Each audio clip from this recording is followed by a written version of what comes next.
I request you, ma'am, to join us on the dais. Dr. Vinita Sahai, Director, Indian Institute of Management, Bodh Gaya.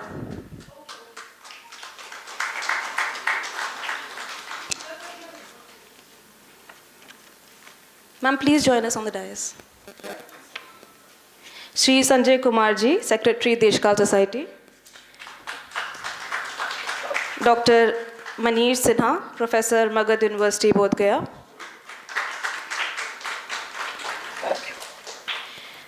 Professor Geshe Tashi Shering, Dean, Central Institute of Higher Tibetan Studies, Sarnath.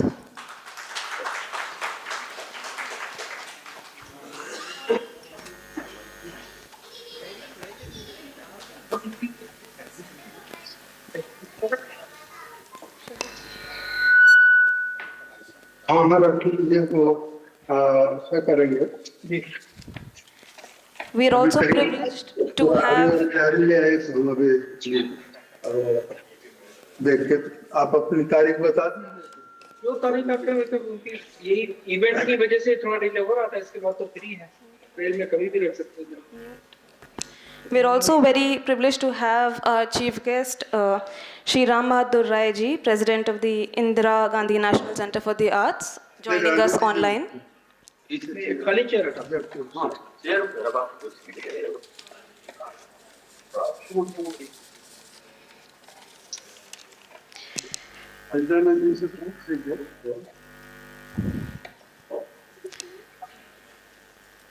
Sir, I request you to join us on the dais. Dr. Shekhar Dutt.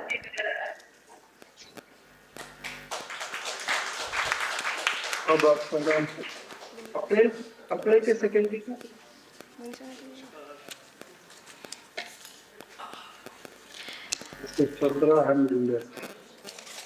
Ji. While we are waiting for Dr. Vinita Sahai, may I request Manish Sinha ji, Professor, Magad University and the Honorable Member of the Organizing Committee of Bodh Gaya Global Dialogues, to deliver the welcome address for today's plenary session. And I would briefly like to introduce him. Dr. Manish Sinha ji is presently a professor at the History Department of Magad University, Bodh Gaya, and a visiting faculty at Central University of Bihar. His areas of research are modern India, international relations, and diasporic studies. Presently, he is also engaged in intensive research on the Tibetan diaspora in exile in India, with particular reference to Bodh Gaya. He has been published in more than 30 peer-reviewed national and international journals and books. He is also associated with INTAC as the convener of the Gaya chapter. Welcome, sir. May I request you to please deliver the welcome address. Mr. Chairperson, sir, His Excellency, former Governor of Chhattisgarh, Dr. Shekhar Dutt, Honorable Chief Guest, Shri Ram Bahadur Rai ji, who has joined online. We can see him on the screen over there. He is President of Indira Gandhi National Center of Arts. Guest of honor, Madam Shobna Narayan, distinguished Kathak performer, scholar, and an administrator also, I must say. Guest of honor, Vinita Sahai. She is not present right now. Vinita Sahai is Director IIM. We'll wait, maybe she will be coming, joining us later. And Professor Geshe Shering, Dean, Central Institute of Higher Tibetan Studies, Sarnath, distinguished scholars, delegates, representatives of the media, and all members of the audience. It is indeed a matter of great privilege for me to welcome you all to this 5th edition of Bodh Gaya Dialogues as a member of the organizing committee. Friends, Bodh Gaya has a multicultural and a multi-layered past, which is connected to its present as the holiest place of the Buddhists and equally revered by others. This has given rise to its present focus on Buddhism and pilgrimage as one of the most significant ways in which multiculturalism is evident at Bodh Gaya.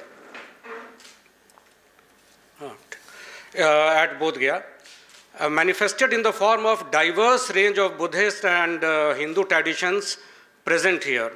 Over the past centuries, Bodh Gaya has been visited by famous travelers like Phai Yen, Zhang Zhang, Dharam Swamin, Gendun Chopel, and many others, who have recorded and nurtured multiculturalism at Bodh Gaya. The Hindu traditions have existed simultaneously in the form of the worship of the Buddha as a deity, the geographical space of Bodh Gaya serving as a locale for several sites of ancestor worship. The faded majestic grandeur of the Bodh Gaya Mutt is a testimony to these multicultural and interreligious interactions. A newly independent India, proud of its Buddhist past, rejuvenated these multicultural bonds, which was marked by the grand year-long celebration of Buddha's Mahaparinirvana, or 2500th year of his ultimate nirvana. It was celebrated in 1956.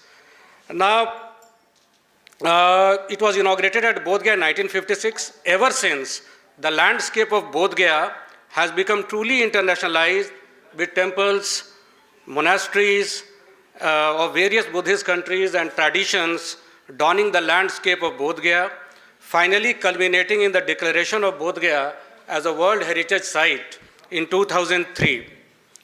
Exile brought the Tibetans to Bodh Gaya, to India, to Bodh Gaya.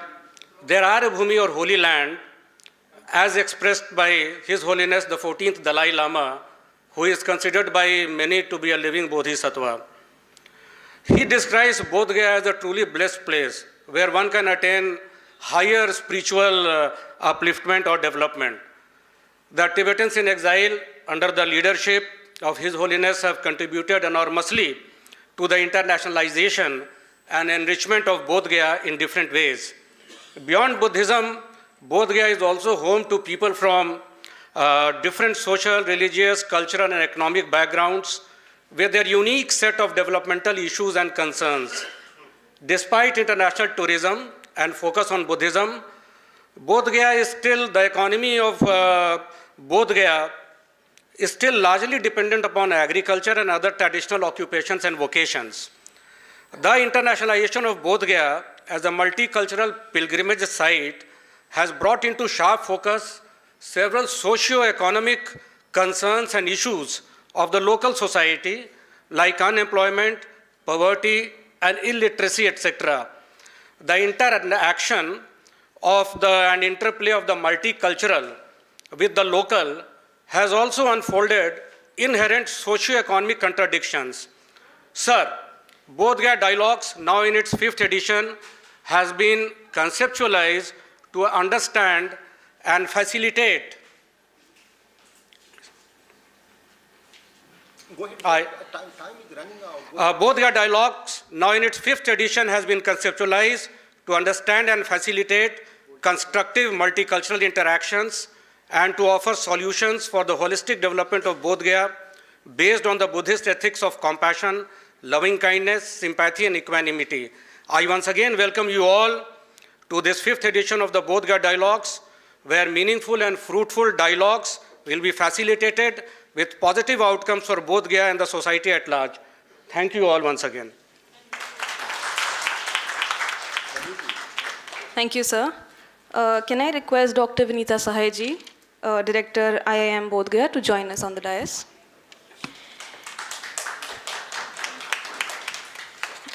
I would now request Dr. Manish Sinha ji to honor our guests with a traditional khatag, the scarf, and a statue of Buddha.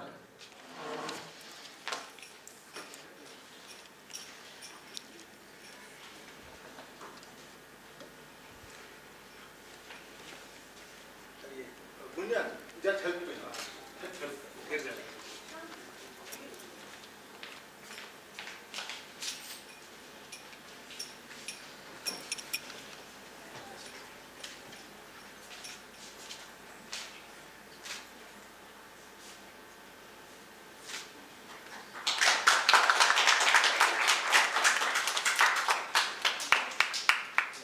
Gandhi ji, there are 4 kata in this.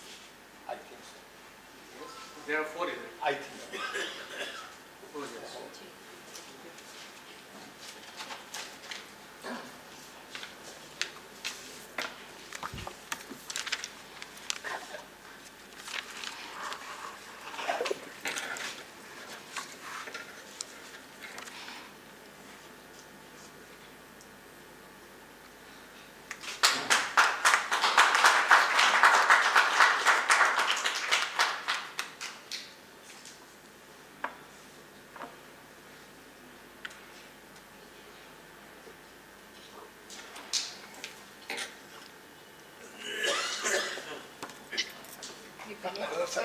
You are chief guest, sir. And we are giving to honor you have started this whole process. This is for you, ma'am. Thank you very much. You are legal.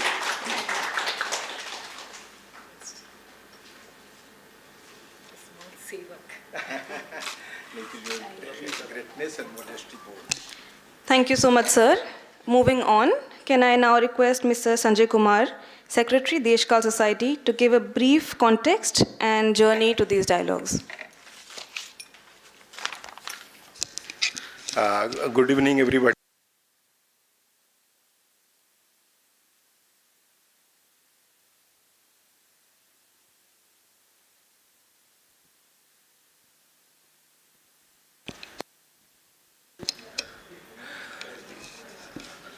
Are you hearing me?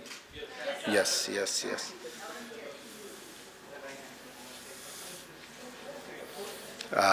When we are moving it in the part of at the 2 level to reinvent the history or to make the history. In my impression about the Bodh Gaya dialogue, I think so कि dialogue purpose both things. Reinvent the history of Bodh Gaya or construct the history of Bodh Gaya. So this is the opening note of the context of the dialogue. And as for the time, from its humble beginning in this year place in 2018,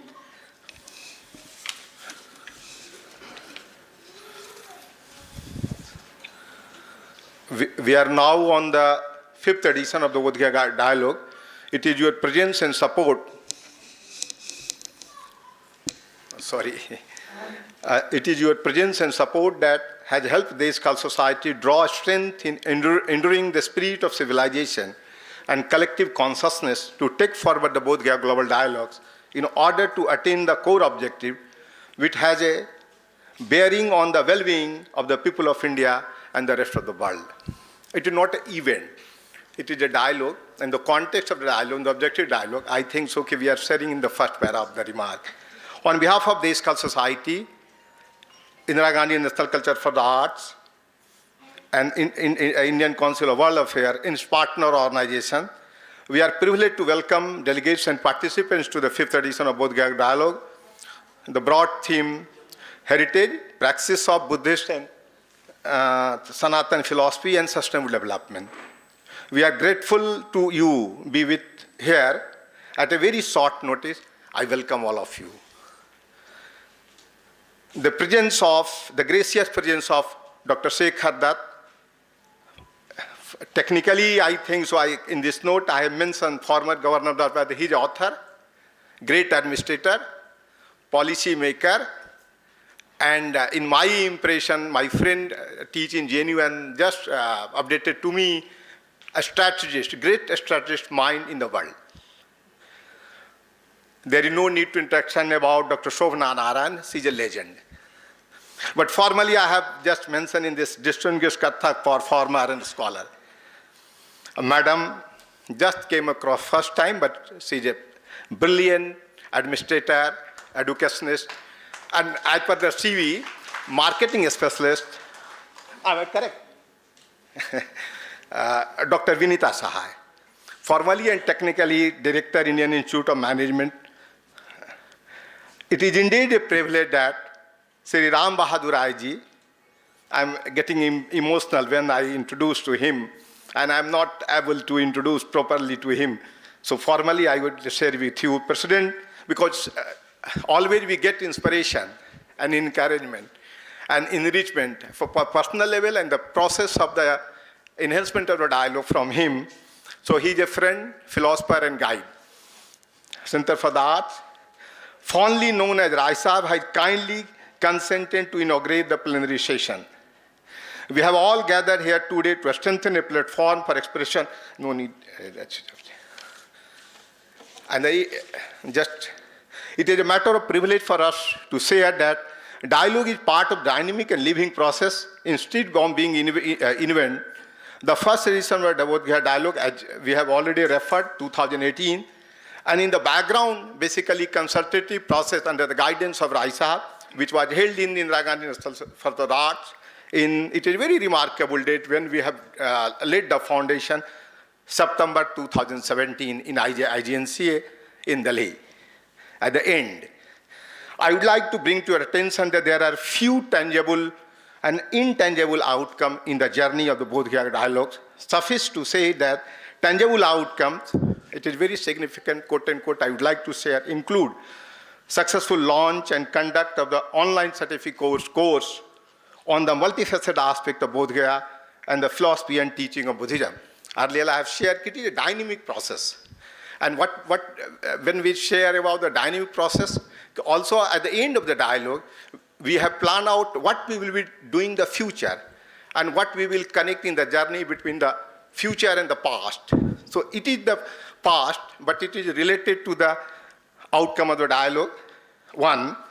Second, I would be happy to share my colleague and close associate with Deshkal Society, Khanjan Prohit, including myself, had developed a good pictorial book. It's first pictorial in the background. The first book was published by Uday Sahaji. He will be part of this, one of the pillars of the dialogues, pictorial book. And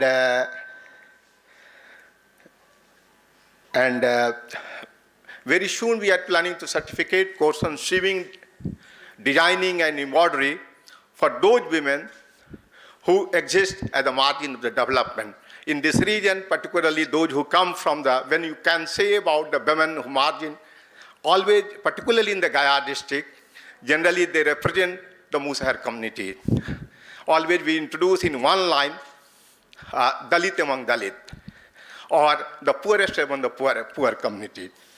When we meet at the 6th edition of the Bodh Gaya Dialogue in 2024, we do hope that we will be presenting the next pictorial book on Nalanda in our to cover the Buddhist circuit along with the textile products and motifs of Buddhist arts and sculpture prepared by the women existing on the margin and the visual presentation on the Digital Heritage Center of Bodh Gaya in 5th edition dialogue. I do hope we get a strength, encouragement and guidance from you, and we will be able to produce the 6th edition dialogue, outcome of the 5th edition, recommendation of the 5th edition dialogue. At the end, I recall the words of historian E.H. Carr, who said that a decent past contribute in a creation of formidable future.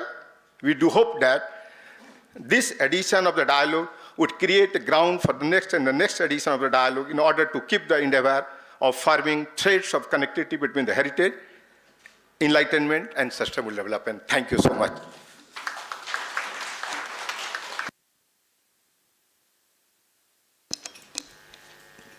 Thank you so much, sir.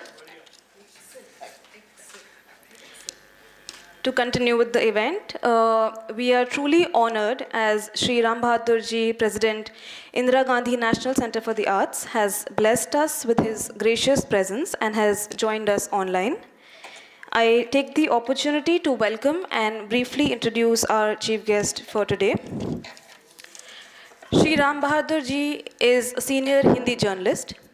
He is the former news editor of Hindi daily Jansatta. He has authored and edited several books and is known for some impressive biographies written in Hindi, namely Shashwat Bidrohi Rajneta, Rahvari Ke Sawal, and Manzil Se Zyada Safar, to name a few. He was a close associate of the Indian freedom fighter and political leader Jayaprakash Narayan and was also part of a steering committee of JP movement.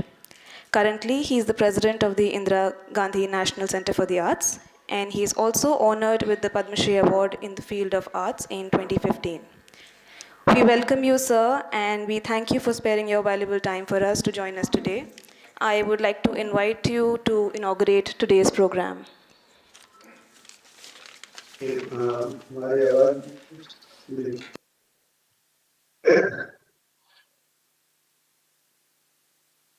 आदरणीय शेखर दत्त जी, सुगुणा Narayan ji, doctor Vinita सहाय जी, संजय जी, उदय सहाय जी, अरविंद मोहन जी और मित्रों, देशकाल society ने, जैसा संजय जी ने अभी बताया, ये एक बहुत अच्छी तस्वीरों की किताब जिसमें बौद्ध परंपरा, बौद्ध वर्तमान और बौद्ध भविष्य का एक अच्छा वर्णन है, जिसके प्रकाशक भी मैं देख रहा हूँ कि बैठे हुए हैं और देशकाल सोसाइटी ने उसे प्रकाशित किया है। मैंने उसको ध्यान से देखा और उसमें ही जो जिन बातों का उल्लेख संजय जी ने किया, कुछ उस पुस्तक में भी है। और बोध गया का इतिहास भविष्य उस पुस्तक से जाना जा सकता है, समझा जा सकता है और उसका अनुमान लगाया जा सकता है। इस पुस्तक से हम यह भी समझ पाते हैं कि बोध गया संवाद ने एक बोध केंद्र स्थापित किया है और उसके 4 कार्य हैं जिसकी चर्चा संजय जी ने अपने संबोधन में किया है। मैं उसको इस तरह से समझता हूँ कि बोध गया का जो धरोहर है उसकी रक्षा करना, बोध गया के आसपास में जो शिक्षा का या धरोहर से संबंधित जो अभाव है उसको दूर करने की कोशिश, नए कुछ प्रयोग करना और पूरा बोध गया कोई एक स्थान नहीं है, एक इतिहास का, संस्कृति का और भविष्य का वो स्थान है। इसलिए वहाँ जो लोग रहते हैं, चाहे वे जो भी हों, जैसी भी हालत में हों, उनमें आत्मनिर्भरता आए, उनमें समृद्धि आए, जीवन का उन्हें सुख, जीवन का आनंद, जीवन जीने की सार्थकता को अनुभव कर सके, यह भी बोध गया संवाद का एक हिस्सा है। और मैं इसको इस तरह से भी कर सकता हूँ, एक बौद्ध भिक्षु रहे हैं और उनका बहुत बड़ा नाम था, तिक न्यात हन। आज वो नहीं है इस दुनिया में, कुछ साल पहले तक थे, मेरा ख्याल 2 साल पहले तक थे। उनकी समय समय पर टाइम्स ऑफ इंडिया के स्पीकिंग ट्री में छोटी छोटी कहानियां आती थी। उन्होंने कई किताबें भी लिखी। एक पुस्तक उनकी बड़ी चर्चित है और हिंदी में है, जह जह चरण पड़े बुद्ध के। तो उनमें वो बताते हैं कि जब महात्मा बुद्ध 80 साल के हो गए, वैशाली के आसपास में वो घूम रहे थे, तो उनको भी लग गया था कि अब उनका महानिर्वाण होने वाला है और उनके साथ जो भिक्षु थे उनको भी लग रहा था। तो तिग्न्यात हिन ने बताया है कि अंतिम दिनों में भी महात्मा बुद्ध ने सहज धर्म की, यानी धर्म को कैसे अपने में खोजे, अपने आसपास खोजे और कैसे इसकी शिक्षा उन्होंने दी। और 3 बातें बताई कि बुद्ध को भी खोज सकते हैं, धर्म को भी खोज सकते हैं और बुद्ध ने जो संघ बनाया उसको भी खोज सकते हैं। लेकिन इन तीनों को खोजने के लिए आपको किसी पर निर्भर रहने की जरूरत नहीं है। आपको अपने अंदर इन तीनों को खोजना। जो बात 2500 साल पहले अपने महानिर्वाण के समय महात्मा बुद्ध ने कही वही आज भी सही है। और बोध गया संवाद में मानता हूँ कि उसी रास्ते पर स्वयं की खोज भी है, बोध गया की संस्कृति की भी खोज है, और महात्मा बुद्ध की शिक्षा दुनिया में जहाँ जहाँ गई उसमें कैसे तमाम राजनीतिक और अंतर्राष्ट्रीय दबावों के बावजूद कैसे एक एक सूत्रता यानी आपस में परस्परता का, एकता का कैसे हम संबंध स्थापित कर सके, यह भी बोध गया संवाद का एक आयाम है, एक बहुत महत्वपूर्ण पहलू है। और उसी के साथ फिर हम उस धरोहर की भी रक्षा कर सकेंगे जिसका प्रतिनिधित्व बोध गया करता है, और बुद्ध के विचार की थाती की भी हम रक्षा कर सकेंगे। उनके अंतिम दिनों में यानी महात्मा बुद्ध के अंतिम दिनों में किसी ने उनसे पूछा कि आपका शरीर छूट जाएगा तो आप अभी जैसे हमको दिखते हैं वैसे तो दिखेंगे नहीं, लेकिन क्या आप उपस्थित रहेंगे? तो महात्मा बुद्ध ने उत्तर दिया, और वो उसको बहुत लोग बार बार उसको दोहराते हैं, मैं भी यहाँ उसे दोहराना चाहता हूँ। उन्होंने कहा कि तुम जो मुझे देख रहे हो मैं दिखाई पड़ रहा हूँ, लेकिन जब मैं दिखाई नहीं पड़ूंगा तब भी रहूंगा। इसका अर्थ यह है कि महात्मा बुद्ध शरीर में हो या ना हो, लेकिन वो विचारों में जो उन्होंने शिक्षा दी, जो उन्होंने संस्कार दिए, उस समय 2500 साल पहले जो हिंदू धर्म में वो संस्कार आ गए थे, गिरावट आ गई थी, उसको उन्होंने फिर से नया जीवन दिया, नया रास्ता देखा है। उसी तरह से आज भी जो हमारे समाज में कुरीतियां हैं, समाज में जो ऊंच नीच का भेदभाव है, अशिक्षा है, गरीबी है, ये सब बोध गया संवाद का बुद्ध की दिशा में, बुद्ध के विचारों की दिशा में बोध गया संवाद का ये कार्य है, मैं ऐसा समझता हूँ। क्योंकि काल, परिस्थिति और आदि जो है वो महापुरुषों के जन्म का कारण बनते हैं। और हाल कुछ साल पहले तक हमने देखा कि महात्मा बुद्ध जैसा ही महात्मा गांधी हमको मिले, और महात्मा गांधी को राजनीति की दृष्टि से लोग देखते हैं, धर्म की दृष्टि से देखते हैं, भारत की स्वाधीनता की दृष्टि से देखते हैं, और आज जब दुनिया युद्ध के कगार पर खड़ी है तो लोग महात्मा गांधी को उनकी अहिंसा या विश्व मानवता के लिए भी देख रहे हैं। यही बुद्ध के साथ भी था। तो उस धरोहर को आज की परिस्थिति में हम कैसे पहचानें, ये प्रश्न है, और यह प्रश्न जितनी आसानी से पूछा जा सकता है उतना ही कठिन है इसका उत्तर देना।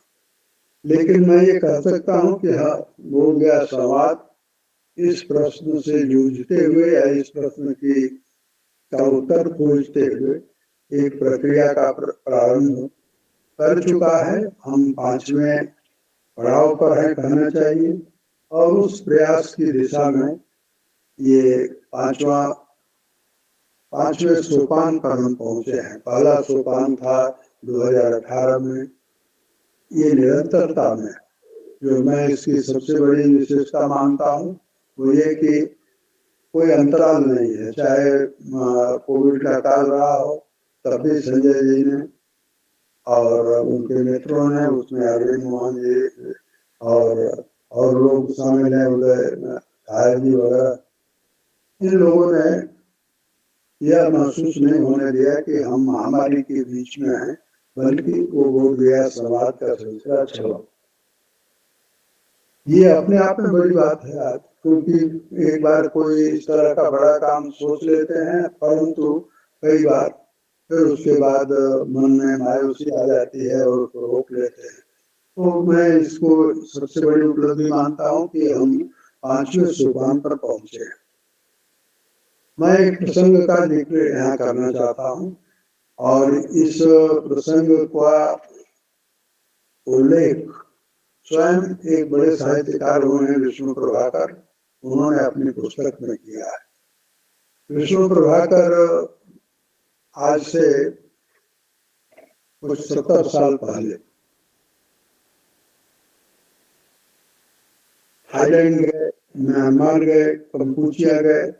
कंपूचिया में उनके कंपूचिया के विश्वविद्यालय में वे जब दोनों गए और कुलपति से बात की, कुलपति एक भिक्षु थे, बहुत भिक्षु थे, तो इनको चकित करते हुए उस विश्वविद्यालय के कुलपति या बौद्ध भिक्षु ने पूछा कि आप दोनों यहाँ क्यों आए। अब इस सवाल का या इस प्रश्न का के लिए वो तैयार नहीं थे और कोई वो उसका उत्तर भी नहीं चाहते थे, परंतु उन्होंने कहा कि आप यहाँ क्यों आए। और उसके बाद यह भी कहा कि आपको तो अमेरिका जाना चाहिए, फ्रांस जाना चाहिए, इंग्लैंड जाना चाहिए। और इसका जो उत्तर दिया वह सुनने लायक है। उन्होंने यह अपेक्षा नहीं की, यह उम्मीद नहीं की कि विष्णु प्रभाकर उसका उत्तर देंगे। उस कुलपति बौद्ध भिक्षु ने स्वयं उत्तर दिया और कहा कि आपकी संस्कृति, भारत की संस्कृति, माने अगर वो उनका अर्थ बौद्ध संस्कृति से है तो उसे भी कोई हर्ज नहीं है, हमें मानना चाहिए। परंतु उन्होंने ये नहीं कहा कि बौद्ध संस्कृति या हिंदू संस्कृति, उन्होंने कहा कि भारत की संस्कृति, आपकी संस्कृति आपके देश में समाप्त होती है, लेकिन हमने उसे अपने छाती से लगाया। आप अंकुर बाट जाइए, बेंताई जाइए और देखिए वहां की भव्यता को देखिए। वो बौद्ध भिक्षु नहीं है, विष्णु प्रभाकर भी नहीं है, यशपाल जैन भी नहीं है, लेकिन आज जिस दौर में हम हैं उसमें मैं जानता हूं कि ये भारत सरकार ने अंकुर वाट को फिर से उतना ही भव्य बनवाया है जितना कभी वो हुआ करता था। और अब यहाँ से लोग जा रहे हैं, देख रहे हैं आपको कि कई किलोमीटर वो घूम करके देख रहे हैं। पश्चिम की चकाचौंध से निकलने की हमको जरूरत है, ये उस बौद्ध भिक्षु का संदेश था और ये संदेश उनका आज भी प्रासंगिक है। मैं ये मानता हूं कि हमें पूछना चाहिए बोध गया समाज में कि कुछ फर्क पड़ा है या नहीं पड़ा है। अगर नहीं फर्क पड़ा है, भारत की संस्कृति का क्षरण हो रहा है या उसका विकास हो रहा है, ये हमारे चिंता का भी। तभी हमको सोचना चाहिए कि अंकुर बाट और बोध गया कैसे परस्पर जुड़े। ये दोनों प्रतीक हैं। मैं केवल दो का ही नाम ले रहा हूं, अनेक नाम लिए जा सकते हैं। और तभी बोध गया समाज के पहले कहना चाहिए कि पहले आयोजन में हमने आपस में बात की थी और एक हमने अपने सामने लक्ष्य रखा था एशियाई एकता का, या विचार रखा था कहना चाहिए एशियाई एकता का। और पिछले दिनों एक एशियाई इंस्टीट्यूट बना है। उस एशियाई इंस्टीट्यूट के उद्घाटन पर उस इंस्टीट्यूट के अध्यक्ष नजीब जंग साहब हैं। नजीब जंग साहब को हमने दो बात उस दिन कही। हमने कहा कि आप एशिया इंस्टीट्यूट का लक्ष्य रखिए, डीकॉलोनाइजेशन हो एशिया का, यानी एशिया औपनिवेशिक संस्कृति से बाहर आए। उतना भारत के लिए भी जरूरी है और बोध गया के लिए भी जरूरी है। दूसरी बात मैंने उनसे कही अनुरोध के तौर पर कि 6 अगस्त वह दिन है जब हिरोशिमा में बम गिराया गया, तो क्यों नहीं हम लोग 6 अगस्त को एशिया दिवस मनाने का विचार करें। मैं नहीं जानता कि एशिया इंस्टीट्यूट के लोग करेंगे या नहीं करेंगे, उनके बोर्ड की बैठक होगी, उसमें वो बात करेंगे। लेकिन मैं ये कहना चाहता हूँ इस अवसर पर कि बोध गया का इतिहास, और संजय जी भी कह रहे थे कि हम इतिहास को याद भी कर रहे हैं और नया इतिहास बनाने का इरादा भी रखते हैं। आपके इरादे का मैं स्वागत करता हूँ। नया इतिहास बनना चाहिए, इतिहास की परंपरा, और इसलिए यह प्रक्रिया जो बोध गया संवाद की है बढ़े, और ये कैसे बढ़ेगी इसके बारे में भी हम लोगों को विचार करना चाहिए। तुरंत मेरे मन में जो बात आ रही है वो मैं यहाँ कहना चाहता हूँ, और वही कह करके मैं अपनी बात समाप्त करूंगा। इस तरह के प्रयास बगैर राजाश्रय के चल नहीं सकते, और इसलिए बोध गया समाज में जो शामिल हैं, शेखर दत्त जी जैसे लोग हर अवसर पर रहे हैं, हम लोगों को प्रयास करना चाहिए कि भारत सरकार और बिहार की सरकार बोध गया संवाद के प्रयासों को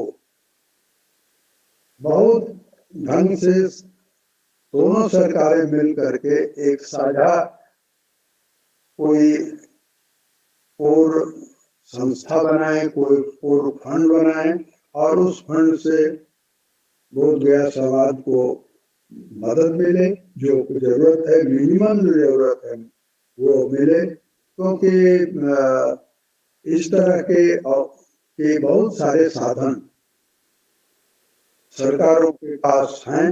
उन साधनों का सही जगह सही ढंग से इस्तेमाल किया जाना चाहिए।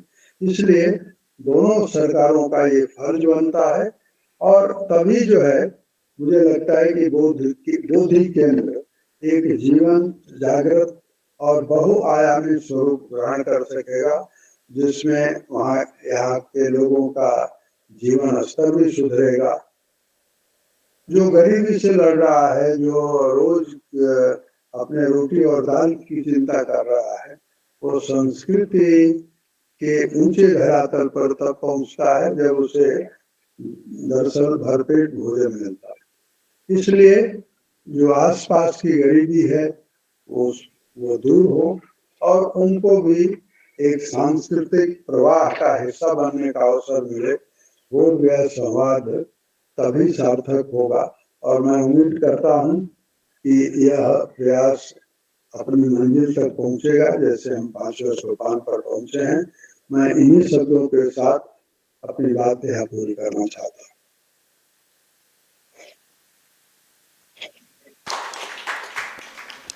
Thank you, sir, for those reflective remarks. Moving on, we would now request our guest of honors to say a few words. And we would begin with Dr. Shobna Narayan ji. To briefly introduce her, Dr. Shobna Narayan, a name synonymous with Kathak, is a celebrated, outstanding doyen of this art form. Dr. Narayan has been awarded the prestigious Padma Shri Award by the President of India in 1992 and the Sangeet Natak Academy Award in 2001. She is also the recipient of over 30 national and international awards. They include the Delhi government's Parishad Samman, Japan's OISCA Award, Bihar Gaurav Award, just to name a few. We welcome you, ma'am, and I request you to address the audience today.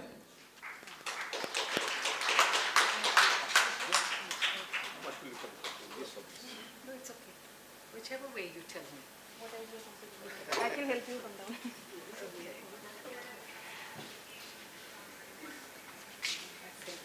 Yeah, I know they don't have it. I asked for it.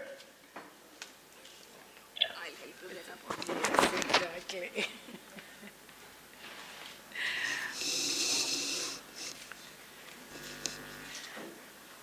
नमस्कार। मैं हमेशा दुविधा में रहती हूँ कि अंग्रेज़ी में बोलूँ कि हिंदी में बोलूँ, और क्योंकि हिंदी हमारी मातृभाषा है मैं उसी से शुरू करती हूँ, लेकिन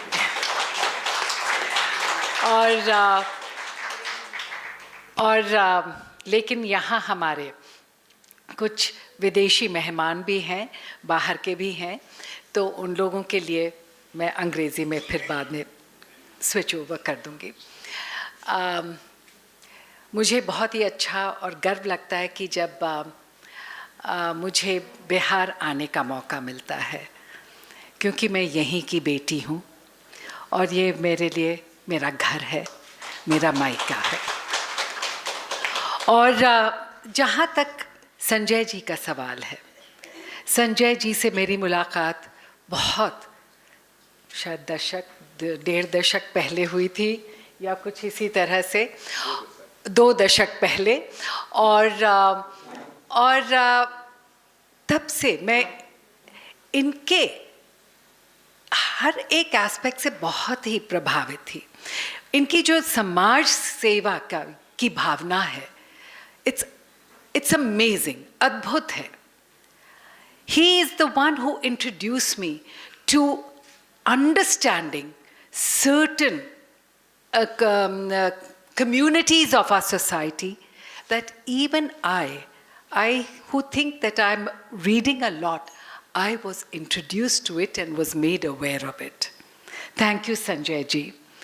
And the second is that now when he started the Bodh Gaya Dialogues, I was really happy because it is this place, and the fact that I've come again to Bodh Gaya Dialogues at Bodh Gaya, I would like to share something with you that here, this is the place in 2003 when I'd come here to perform, which set me off, which embarked me on a journey of discovery.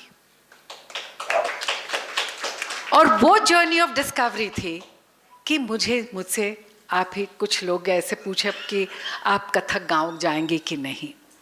अब कहाँ बोध गया, मैं बुद्ध की लीला महिमा के ऊपर कर रही थी उनकी बहुत, क्योंकि मैं बुद्ध के ऊपर मैं 1970 से 75 से मैं बहुत ही काम कर रही हूँ। सुजाता पे क्या, यशोधरा पे क्या, मैथिली शरण गुप्त के यशोधरा पे क्या, बुद्ध के, फिर आम्रपाली और कीसा वगैरह सभी लोगों पर किया। लेकिन इस पर और कभी और पूरी जीवन मेरा बीता है कथक के क्षेत्र में, बड़े बड़े गुरुओं से सीखा, लेकिन कथक गांव के बारे में कभी नहीं सुना था। और बोध गया ने मुझे वो सफ़रनामा उस पर उन्होंने शुरू किया, और ये बुद्ध की ही महिमा है और हमारे बोध गया की महिमा है कि वो सफ़रनामा मेरा शुरू हुआ। और आज मैंने इनको किताब एक दिया है, वो मैं उनको दे रही हूँ। वो यहीं के लिए, हाँ, यहीं से शुरुआत हुई और आज मैं बोध गया डायलॉग्स में आपको मैंने दिया है। Now, the important part of a dialogue is that dialogue is part of our tradition. Our Indian tradition has always believed in dialogues. Our entire Bhagavad Gita is a dialogue. It is, so there has always been a discussion. And what are the aims of such a discussion? And Bodh Gaya, and that too at Bodh Gaya, because Bodh Gaya, along with its neighboring Gaya, the two of them go hand in hand and interlinked. They actually have contributed so much to the development of our philosophies, whether it is Buddhism or Hinduism, whichever way you look at it. It has given this region, I'm using the two regions combined, it has contributed so much. But somewhere, when we take everything for granted, we need to keep revisiting, need to have dialogues, to revisit, to understand, so that it helps us to even take our next step forward. These dialogues, through these dialogues, there are so many issues that we discuss upon, we dwell upon, sometimes which we think, "Arey, ye to tha hi," but we've never dwelt upon it. And we've never even thought about it. So there could be so many aspects of any part of our philosophy, and such dialogues really help us to look into it. At the same time, holding such a dialogue also has its great impact in also creating its spillover economic development, because after all, we are, and awareness, because so many of us come from different parts of the globe, India and the globe, and some way or the other we are contributing to spreading awareness about the people over here, the culture over here, but at the same time getting to understand. So there's an enhancement of mutual understanding between two sets of people. तो ये हम बुद्ध हमारे यहाँ 2500 वर्ष पहले थे, हम सब आए और सब जाएंगे, और वो जैसे कि मेरा सफ़र में है कि मैं एक गुरेज़ा लम्हा हूँ अय्याम के अफ़सों खाने में, मैं एक तड़पता कतरा हूँ माजी के सफ़र जो रहता है माजी की सुराही के दिल से मुस्तकबिल के पैमाने में। मैं सोता हूँ और जागता हूँ और जाग के फिर सो जाता हूँ। मैं सोता हूँ और जागता हूँ और जाग के फिर सो जाता हूँ। सदियों का पुराना खेल हूँ मैं मर के अमर हो जाता हूँ। तो ये हम सभी लोग अपने अपने क्षेत्र में कुछ ना कुछ करके जाते हैं, और बुद्ध हमारे सिद्धार्थ जी ने, बुद्ध भगवान ने इतनी बड़ी चीज़ें कह गए, अपने जीवन में के एग्जाम्पल छोड़ कर गए हैं और अपने थॉट्स एंड फिलॉसफीज़ को छोड़ करके गए हैं। अब उसका अर्थ ढूंढना, समझना और उस पर आगे बढ़ जाना आप और हम लोगों का काम है। जैसे बहुत ही इन लोग भी हमारे संजय जी और इनके देशकाल सोसाइटी, मैं उनको बधाई देती हूँ कि यहाँ बोध गया में इतने ये skill training programs, vocational programs और ये सब कर रहे हैं, which is helping the economy of the people over here and contributing to also skill development. Congratulations to you, Sanjay ji. And I will not take much time, but I'm really grateful and happy to be here, to be part of this, and I look forward to continuing my dialogue with Uday tomorrow. Because we started a dialogue when we were both on the telephone, and but it could not be completed. That was a year ago. And so I'm looking forward to having this interaction with you, because I think through dialogues हम लोग अपने आप को लाभान्वित करते हैं, हमारी सोच की प्रक्रिया एक दूसरे के म्यूचुअल अंडरस्टैंडिंग को लाभान्वित, हम लोग उससे लाभ उठाते हैं और अपने आप को एनरिच करते हैं. और साथ ही साथ जो हमारी भारतीय संस्कृति की एक मूल हमारे वेद की है कि कितने एक ही मुद्दा होगा और लेकिन कितने विचारधाराएं होंगी, और वो सब विचारधाराओं को सुनना और समझना, ये इस तरह के डायलॉग्स हेल्प करता है. और हम उस नॉट ओनली सुनना समझना बट म्यूचुअल रिस्पेक्ट देना. सो ये इस तरह की डायलॉग्स बहुत ही इसमें काम करती है, क्योंकि हम लोग सब social प्राणी हैं. We are human beings. We all interconnect. We live together. We are all some way or the other influencing each other or motivating each other or learning from each other. We are learning from each other's experiences, but finally each one of us is a human being. कुछ भी हो, वही खून है आज और वही लाल रक्त है और वही हमारे इमोशंस वही हैं, और हम वो इमोशंस को एक दूसरे को अगर हम समझते हैं इन डायलॉग्स की तरह और जो बुद्ध की एक मैसेज था of mutual understanding, of understanding that even dukh is part of life, of understanding that once we have come onto this earth, we have to learn to live and to accept it and to move forward. I think these are such great learnings, but in that process, there are so many ayams to it. There are so many characters involved, and we can learn from each one of them. And thank you, Sanjay ji, for initiating such churning of thoughts, for bringing minds together, for getting such fabulous speakers. I'm just a dancer. I can only speak from the point of view of my experience from the world of dance. But we've had such a learned thought from our chairman of the IGNCA, Dr. Ram Bahadur Rai. And then I have my senior colleague and a very dear friend who's a great intellectual, besides being one of the wonderful administrators, Shekhar Dutt ji. And I'm looking forward to hearing Dr. Vinita Sahai and Professor Sharing and Manish ji, your intro, and Sanjay ji, of course, has always been the moving spirit behind Deshkal society, and it is his vision and that we are all here together.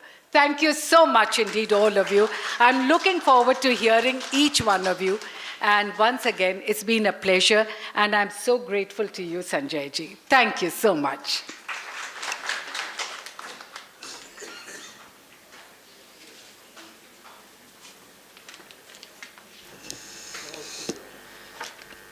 Thank you so much, ma'am.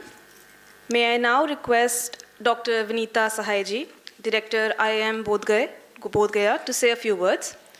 To briefly introduce her, Dr. Vinita Singh Sahai is the founder director of IIM Bodh Gaya. She carries 26 years of rich experience spanning academics, research, training, and consulting, both in India and abroad.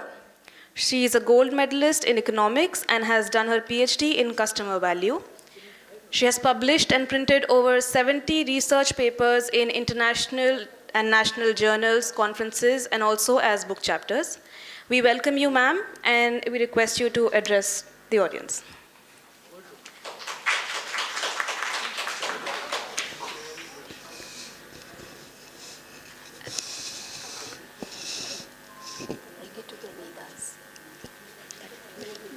The slide is there. So, the dignitaries on the dais, respected Shri Dr. Shekhar Dutt ji, it is indeed a pleasure to meet you after 4-5 years. The last we met was at IIM Raipur, and whenever we remember you with so much of awe and so much of reverence. So I'm so happy that I came here so that I could reconnect with you. Also, Shobna ma'am, I think we all have been hearing about it, that immense talent and the service that you have done to your privilege to meet you today. And of course, thank you so Sanjay ji and Manish ji for connecting me with this platform. Now, why this is important for us to be here? I come from a very different area, which is management education. And I'm part of, otherwise, a central government institution established in the state of Bihar in 2015. And I live with young people. Day in, day out, I spend my time with the cream of the country. Because all said and done, being a marketing professor, I know that if in 70 years, India has created 2 brands, especially in the knowledge arena, those 2 brands, whether you go from Fiji Islands to Morocco to Chile, the world recognizes and appreciates those 2 brands are IIT and IIM. So I come from that.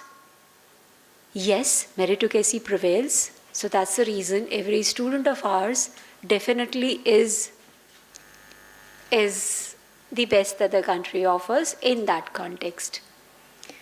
And living with them, and of course, the history of management education in India is pretty much drawn from America, which is considered to be the father of the current avatar of management education. So when we spend time with those young people, there is one task which is always there in front of us. Professors like me, another colleague of mine, Dr. Vittal. I got him here, uninvited of course, because he teaches to those young minds what we in our curriculum call the course of culture and heritage. And very clearly, and this we teach in a course which is an IPM course, 5 years integrated BBA MBA, and the target audience is 18-year-old young girl and a boy. And the objective of putting these courses is very, very simple. Somehow as a teacher, I've always felt in last 30 years that I've been teaching, that the one thing which the teacher of the country has to do unfailingly is to revive this whole feeling of pride. बहुत ज़रूरी है कि हमारे बच्चे, हमारा देश का youth, हम क्या थे, हम क्या हैं और हम क्या बनेंगे, इसमें प्राइड ले, इसमें गर्व महसूस करे. ये जो छीनी वो सब तो छीना ही, पर जो सबसे बड़ा नुकसान किया है कि हमें हमारी चीज़ों से दूर कर दिया. हमें हमारी चीज़ों में, हमारी विरासत में बिलीव करना.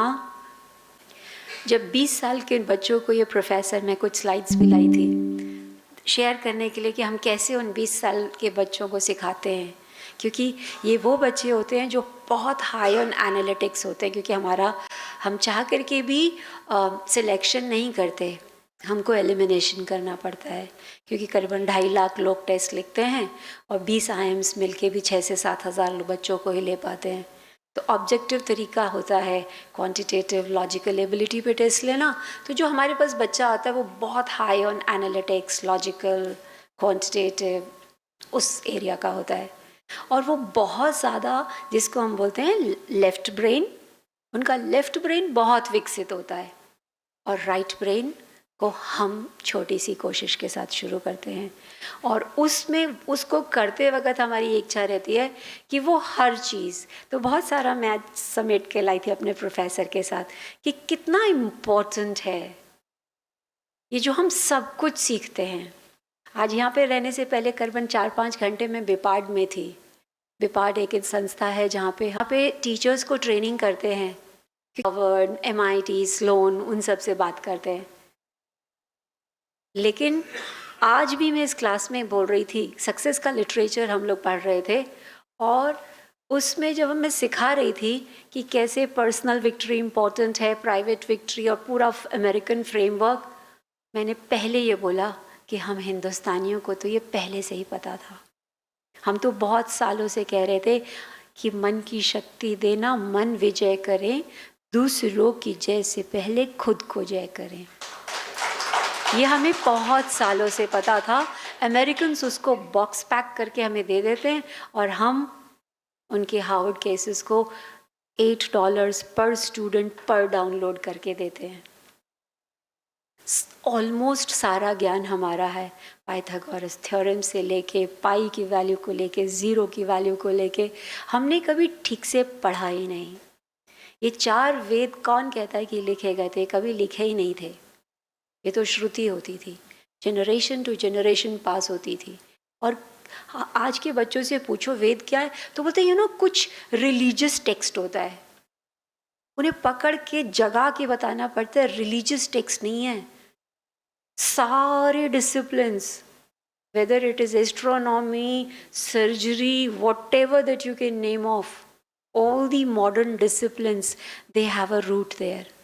There are sections very clearly dedicated to it. बहुत वेद चैंटिंग कराते हैं हम अपने स्कूल में. लोग हतप्रभ रह गए थे कि IIM का बच्चा 20 मिनट नॉन स्टॉप मेधा शुक्ति पढ़ता है, शिक्षावली तृतीय उपनिषद के चैंटिंग करता है. बहुत उसको कराने से पहले हम आधे घंटे तक ये समझाते हैं कि कैसे वैदिक चैंटिक से कॉर्टेक्स डेवलप होता है, फ्रंटल लोब डेवलप होता है, ब्रेन की कॉग्निशन पावर इम्प्रूव होती है, मेमोरी इम्प्रूव होती है। और जब सब कुछ समझा देते हैं, पिछले 5 महीने से रोज ऑल्टरनेट डे पे हमारे वो बच्चे वे चैंटिंग करते हैं। उनको समझ में आ रहा है कि जब जर्मनी में, अमेरिका में, यूके में बड़ी क्लियरली गायत्री मंत्र सिखाया जाता है, तो कोई तो रीज़न है ना। उनको भाषा भी समझ में नहीं आती है।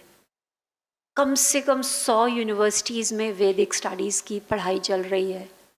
उन कंट्रीज़ में जहाँ वो इतना फ़ायदा ना हो तो इतना भी एफर्ट नहीं करते, वो लगे पड़े हैं हमारे वेदों में से वो नॉलेज निकालने के लिए। 100 यूनिवर्सिटी अपना टाइम वेस्ट नहीं कर रही हैं। और मज़े की बात, सिर्फ 2% प्रोफेसर्स इंडियन ओरिजिन के हैं।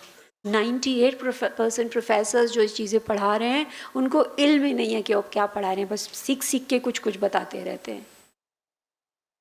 और हम शर्माते रहते हैं। आज भी मुझे बड़ा खेद होता है कि हमें एक सोसाइटी में, जैसे मान लीजिए मैं सड़क पे जा रही हूँ, मेरी गाड़ी की टक्कर हो जाए, कुछ नहीं करना, बस अपनी अच्छी सी अंग्रेजी निकालना है और बोलना शुरू कर देना है। और लोग सड़क पे बोलेंगे नहीं नहीं नहीं, मैडम हैं, पढ़ी लिखी हैं, इनको मत छेड़ो, इनको कोई आने दो। आज भी हम उसी मानसिकता को लेके चल रहे हैं। कब हटेगी? जब हम जैसे टीचर्स, और इसी वजह से मैं तो आप लोगों को किसी को ब्लेम ही नहीं करती हूँ, सारा दोष हमारा है। मैं आजकल ना खुद सोती हूँ ना अपनी टीम को सोने देती हूँ। सीधी सी बात है, डेमोग्राफिक्स देखिए, 1.4 billion, average median age 26, 20 years से लेस की पॉपुलेशन 40, 19 से 67 एज ग्रुप, 19 से 35 की एज ग्रुप में 67%। ये डेमोग्राफी नहीं है, ये मेरे देश का भविष्य है। We are a young India and the future, whether the world likes it or not, belongs to us. वो चूज नहीं करेंगे सनातन धर्म को अडॉप्ट करने की, उनके पास कोई चॉइस नहीं होगी सनातन धर्म के अलावा। बिकॉज धर्म, हमारे हिसाब से धर्म रिलीजन नहीं है। मेरे स्टूडेंट्स को, या इवन आप अमेरिका जाइए, आप बिल्डिंग दिखाएंगे और बोलेंगे बहुत एंशिएंट है। आई सेड कितने साल की? 200 साल पुरानी। आई सेड मेरे मोहल्ले में आना, हर दूसरा घर 200 साल पुराना है। हमारे लिए एंशिएंट समझ में आता है 8000 साल। बनारस की गलियों में जाके खड़े हो जाइए, दिमाग में एकदम सटीक से समझ में आ जाता है एंशिएंट किसको कहते हैं। एकदम स्थिर है वो गलियां, आपको समझाने के लिए कि हिस्ट्री क्या होती है। हमने कभी अपने यूथ को ठीक तरह से बताया ही नहीं। बिहार में इतनी सुंदर परंपराएं हैं, हमने कभी उन्हें सही तरीके से सिखाया ही नहीं। ये जो हमें रिचुअल्स लगते हैं, ये जो हमें सुपरस्टिशंस लगते हैं, प्योर साइंस होती है। इस तरह की हवा चले तो ये मत खाओ, इस सीज़न में ये मत करो, बस हमारा तरीका सही नहीं था। तो कोशिश चल रही है कैंपस में, विट्ठल जैसे कुछ यंग प्रोफेसर्स जुटे हुए हैं बच्चों को वेदा सिखाने को, बच्चों को चैंटिंग सिखाने को, बच्चों को संस्कृत सिखाने को। Finally the world is emerging. ये तो बहुत पहले लोगों को समझ में आ गया था, the only programmable language with absolutely no default is Sanskrit. अब धीरे धीरे और लोगों को समझ में आ रहा है और इस वजह से इतना इंस्पायरिंग लगता है। मैं 11 साल डेनमार्क में लगातार पढ़ाती आई थी। उस स्कैंडिनेवियन पार्ट में भी गार्डन्स में लोग योगा करते दिख जाते थे। 5 मिनट नहीं इंसान लगाता अगर फायदा ना हो तो। पुल के पास अगर लोग पार्क में योगा कर रहे हैं ठिठुराती सर्दी में, तो कुछ तो मिला है ना। तो बस एक यही मुहिम है लगातार। और इस तरह के डायलॉग्स में आने का सिंपल एक रीज़न है। अभी मैं स्लाइड्स लाई हूँ एक्चुअली, बिकॉज मैं विट्ठल से गाड़ी में बोल रही थी, सूरज जी को 6:30 का टाइम दिया था, हम लोग कैंपस बना रहे हैं। और मैंने बोला ना टीचर्स के पास टाइम नहीं होता है, टीचर्स के पास टाइम होना भी नहीं चाहिए। इस 67% पॉपुलेशन को, जो कि प्रोडक्टिव पॉपुलेशन है, इस बार हमने काम पे नहीं लगाया, हमने अपस्केल नहीं किया, हमने एजुकेट नहीं किया। तो इस बार ना तो हम ब्रिटिशर्स को ब्लेम कर पाएंगे, ना किसी फॉरेन रूल को।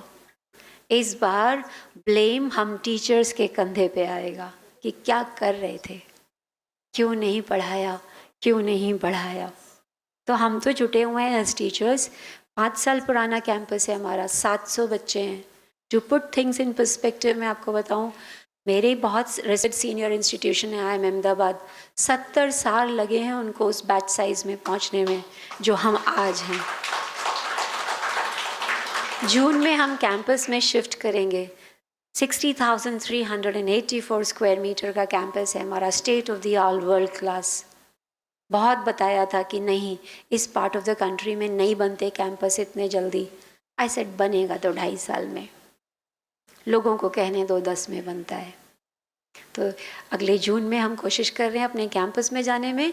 जिस दिन कैंपस में जाएंगे उस दिन 1100 बच्चे होंगे, और उस 1100 बच्चे में लगातार एक कोशिश चल रही है कि बिहार का बच्चा कैसे पहुँचे, और ज़्यादा से ज़्यादा, क्योंकि अभी मेरे कैंपस में 170 सिटीज़ से बच्चे आते हैं और 28 स्टेट्स से आते हैं।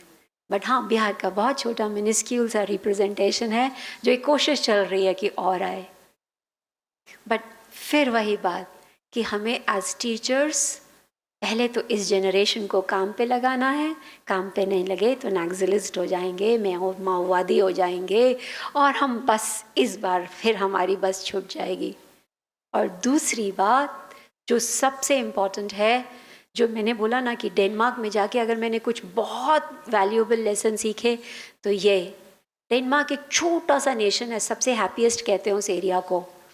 उनकी बर्थडे केक्स को अगर आप देखें ना, तो बर्थडे केक्स में कैंडल के साथ छोटे छोटे झंडे लगाते हैं। प्रोबेबली कहा जाता है ना, wearing upon your sleeves, her T shirt के ऊपर डेनमार्क का झंडा होता है।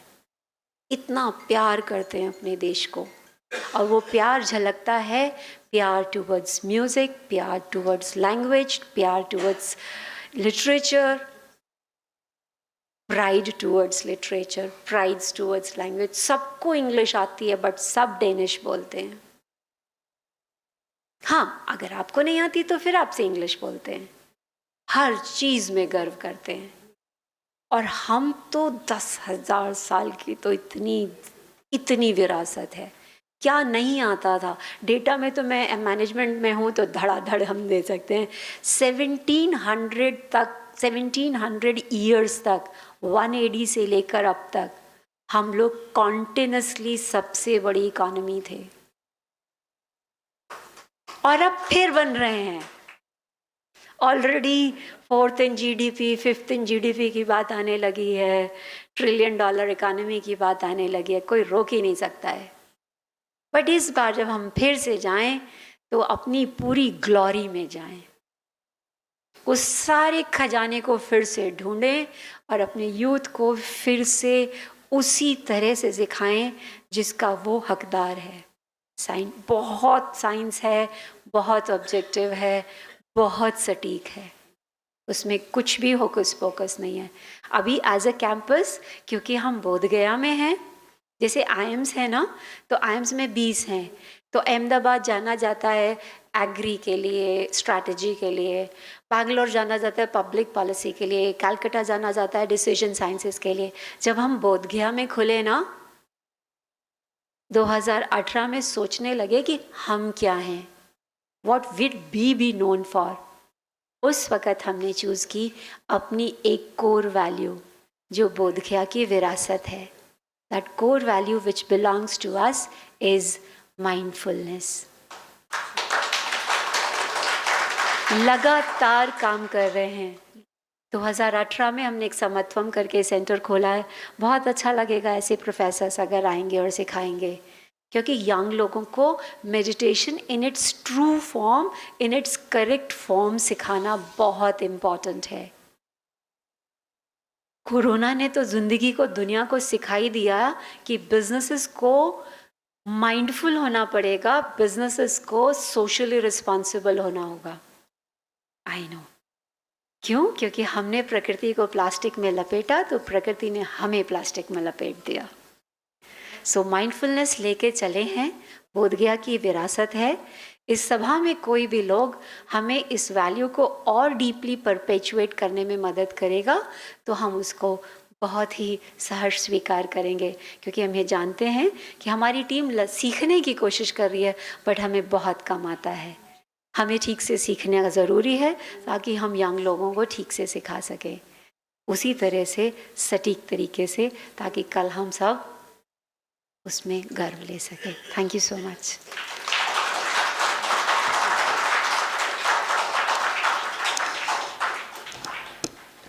Thank you so much, ma'am.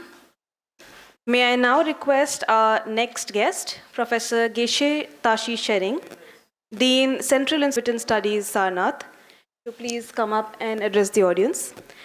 To briefly introduce him, Professor Tashi Shering got his Shastri Acharya and PhD degrees from CIHTS Varanasi and has been teaching there since 1989. He's a visiting professor at many universities abroad like USA, Austria and South Korea as well. He has 35 publications to his name, and at present he is a professor in Buddhist philosophy and the HOD of 4 departments, Tibetan Buddhist schools, librarian, chief coordinator of academic exchange program with many countries. Welcome, sir.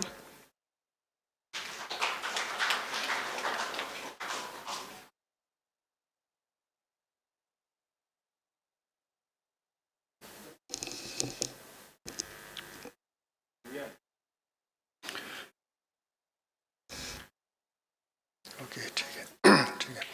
सर्वपाप स्याकरणम कुशल सुपसंतपता स्वचित पार्वत पदम एतत् बुद्धानुशासन. I am told to say something on Buddhist philosophy. As all of you are aware that Buddha gave 3 kinds of teaching, or turned 3 wheel of Dharma. First one was at Sarnath on the subject of 4 noble truths.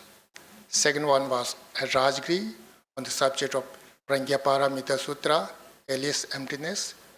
Third one was taught at Vaishali and so forth on the subject of perfectly distinguishing phenomena.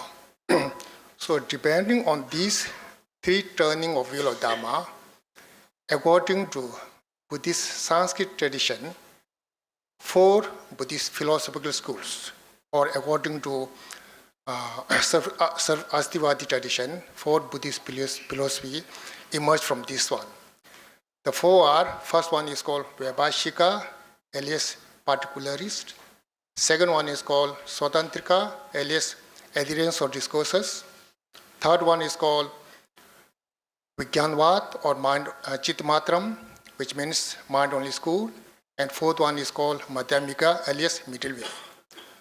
So among the 3 turning wheel of Dharma, first 2 schools accept only the first turning wheel of Dharma and not the second and third one. According to mind only school and Madhyamika school, they accept second and third wheel of Dharma. So there is a philosophical differences. So how we can say that which is lower school or which is higher school? So according to Buddhism, all the 4 Buddhist philosophical schools themselves claim that they are real Madhyamika. As we do, we are the best, always we are saying, okay. So according to Madhyamika tradition, if any school accepts more inherently existed phenomena, then that school is considered as a lower school. If any school accepts more and more emptiness, then that school is considered as high school.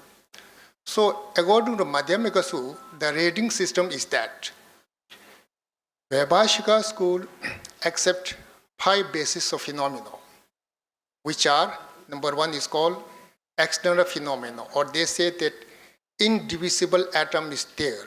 This is the real one, and gross phenomena is Samriti Satya or conventional truth. Suppose we take a vase, vase or pot or cup. If we hit a hammer on the vase, there is no more vase. So according to Vaibhashika, they say that, look, now there is no more vase, which means vase is Samriti Satya or illusion or conventional truth. After breaking the vase, then it becomes small atom, When you break the vase, smaller, smaller, smaller, at the end, there is an atom which is indivisible. Nobody can break that phenomenon, that atom. So it means that indivisible atom is really there. This is not imputed by our mind. That is called inherently existed phenomenon. So among the 5 bases, this is the first one, external phenomena or indivisible atom. Now the second one is indivisible movement of mind. They say that past mind is already gone, future is yet to become, but present mind is really there. This is not empty by itself, not swa-shunyata. It is empty by par-shunyata, they say like that one. And also mental factors, these 3. And fourth one is called non-associated composition factors. In Abhidhamma Kosha, we can find 14 things, such as letter, word, life, and so forth, And fifth one is uncompounded phenomena, asanskrit dharma, such as this one, akasha, space, and so forth. So according to Vaibhashika tradition, they say that all these 5 phenomena are really there. These are not embodied phenomena, these are ultimate. And rest of the phenomena means just like vase, this also Samriti Satya, continuity of the mind and continuity of external phenomena, these are conventional truth and Samriti Satya. So because of accepting all these 5, according to Madhyamika perspective, they belong to the lowest school among the Buddhism.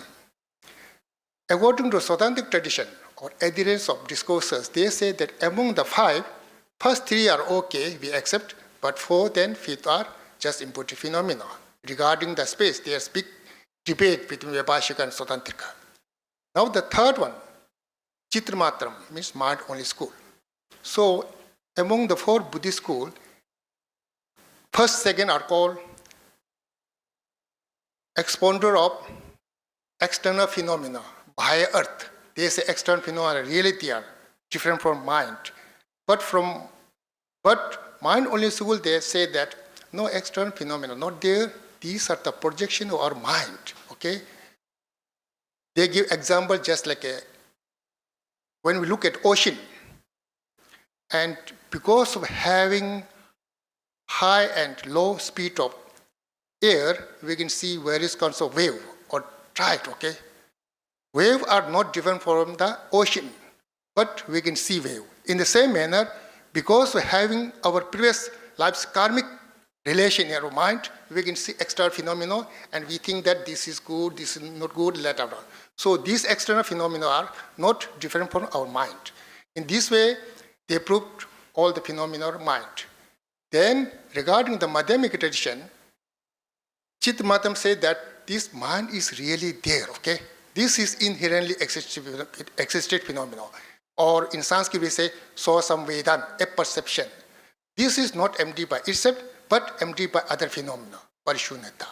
For this, Madhyamika says that as long as you accept an inherently existed phenomenon, swabhava, then you cannot become Madhyamika or middle way, So according to medieval tradition, interdependent origination, Patisan Utpat and Shunyata, emptiness, these must go together. So the big difference between realist and Madhyamika is that Buddhist realist school, one side, they say that all are dependent origination. On another side, these are inherently existed phenomena. But according to Madhyamika tradition, these two are contradictory, If the phenomena is Patisam Utpat or dependent origination, then it is emptiness. This is a short explanation about what Buddhist philosophical school, Thank you very much.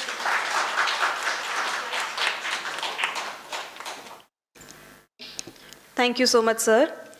And thank you all for sharing your reflections and remarks with all of us today. We would now take the opportunity to share with all of you a very short presentation on the initiative in sewing, designing and embroidery by the group of women associated with the Bodh Kendra Deshkal Society. And to share about that, may I request Surbhi More, the communication officer at Deshkal Society, to tell us about it. Welcome. Good evening, everyone. The Bodh Kendra, under the auspices of Deshkal Society, initiated a program on sewing and designing that showcases Buddhist art and sculptures of Bodh Gaya. Bodh Gaya being one of the most potential in the Buddhist circuit. The target group of this program are the women and adolescent girls who are socially and economically backward and score lowest on the development indicators. Women have always been marginalized and downgraded to the status of subjugated class in the Indian society. Looking at the material condition of the social groups like Musahars can be a serious stance in the poverty mapping of India and their location in the larger scenarios. Due to lack of specific implementation of plans, local communities, especially women, have remained outside the scope and benefit of government schemes and programs. They have not actively participated in their emancipation due to their lack of economic independence and illiteracy. There is a need to address the issue by raising the status of women. The women trainees who acquire the skills and knowledge in the preliminary and advanced courses will be recommended for employment in the job market in Bodh Gaya. The creativity and skills of the women will be facilitated in order to produce khadak, chivar, t-shirts, mung bags, sling bags, etc. Bearing the impression of Buddhist art and images, these products will cater to the local and global demands across the enlightened buyers, tourists, and pilgrims. Thank you very much.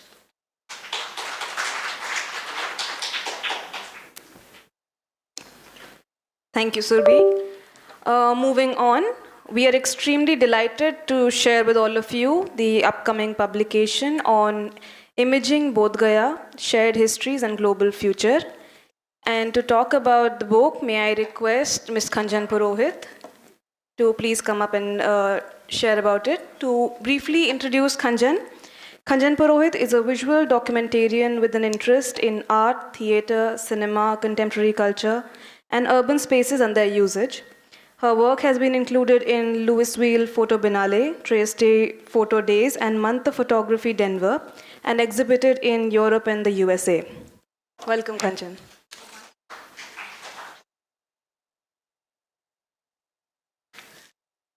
Just very delighted to see the book. Good evening, ladies and gentlemen. It's wonderful to see a full house. Standing here brings back memories of 1 year back when I was here photographing the Global Bodh Gaya Dialogues. And I was given the assignment to photograph Bodh Gaya, the contemporary heritage, the living heritage, the rituals, the practices, and the city and the daily life and the contemporary life of the city. It was a beautiful, challenging, and a very playful experience for me. Today, with the pictorial book Imaging Bodh Gaya complete, I would like to thank Deshkal Society, Sanjay Kumarji, our publisher, Manik Publications, Mathura Prasad Yadavji, and our designer who did a very good job, Shri Brijesh Dua from Delhi. Bodh Gaya's ancient history, its living heritage, and contemporary life in town, monasteries, temples, and the daily life around like what people do in Bodh Gaya on daily basis, covering the rituals, the practices, and all are covered in the book. And we even have, like, it was important to capture the essence of Bodh Gaya, which could be the heritage, which could be the architecture, which could be the rituals, which could be the traditions, which could be the sounds, which could be the colors, which could be the people. What I found after photographing Bodh Gaya, the visual impact was more so a compilation of all these, and specifically the people. People were extremely welcoming. They were very helpful, and whatever my doubts or my accessibility or approaches I wanted, they were extremely helpful. And under the guidance of Sanjay ji, I could really work on the book very well, and I hope all of you are going to like it. And I would really, in fact, of Buddhism also, it's considered as a very serious one where there's meditation, there is chanting, there are practices, but there's a playful side of Buddhism also, wherein I saw really young monks, who get up very early in the morning and do the cloister walk around the Mahabodhi temple, and one of them is very sleepy, and his food bowl falls down, and then he looks at me and gets embarrassed that she's going to photograph this. Well, I say, no, it's okay, it's fine, it happens if you get up early in the morning. Then there is a monk in Turga Monastery. He's a monk in making. He's a 3 feet young little boy, and he looks at me with the camera and starts doing a fashion show kind of a walk. And so there's a lot of playfulness also, which I associated with my pictures in the book, which I'm sure you're going to like it if you see it. And so that's something which I wanted to bring in foreplay, that it's a very serious heritage, there is living heritage, but there's a lot of playfulness also. With their education background, they study the same things which we study. It's not that they definitely have a Buddhist school also, but they do the normal schooling, and they play the way we used to play. Their rituals are quite similar, and that's all is what completes the book. I hope all of you like it. It's more of a contemporary take on the living heritage and the rituals and the practices of Bodh Gaya. Thank you so much. Yes. I need to open it now? Okay. This is the front page. This is the Mahabodhi temple. This is the Bodhi tree. The chanting, the Tipika chanting ceremony is on.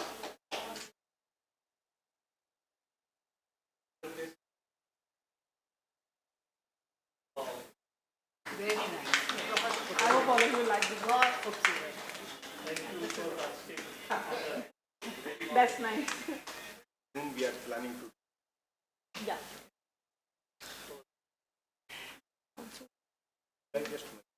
Yeah, the book is going to be launched very soon. It's all.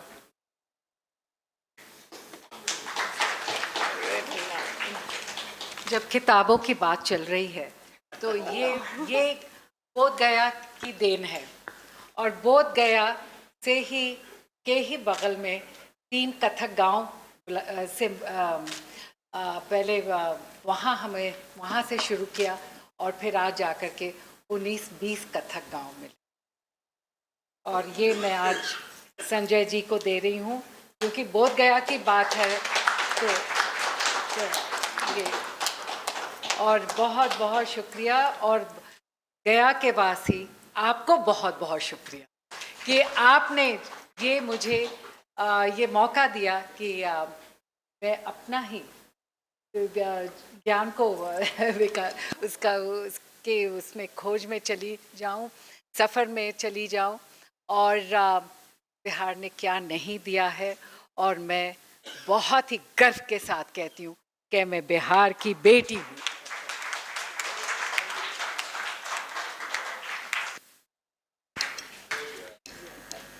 Thank you. Now, moving on to the end of today's program, we have the remarks by the chair, and we are truly privileged that we have Dr. Shekhar Dutt, the former governor of Chhattisgarh, with us, who has agreed to chair the session today. It's my privilege to briefly introduce him to the audience today. Dr. Shekhar Dutt belongs to the 1969 batch of the IAS from Madhya Pradesh cadre. He became a short service commission officer in the Indian Army and was awarded the Sena Medal for Gallantry during the Indo-Pakistani War of 1971. He held various posts in the Madhya Pradesh government, including Principal Secretary in the Department of Tribal and Scheduled Caste Welfare and Principal Secretary of Department of School Education. He eventually became the Joint Secretary in the Department of Defense Production and later took over as the Defense Secretary of India in 2005. In 2007, he was appointed Deputy National Security Advisor for a 2-year term. He later assumed the office of the Governor of Chhattisgarh in 2010, the post to which he served till his resignation on 18th June 2014. We welcome you, sir, and we want you to address the audience today.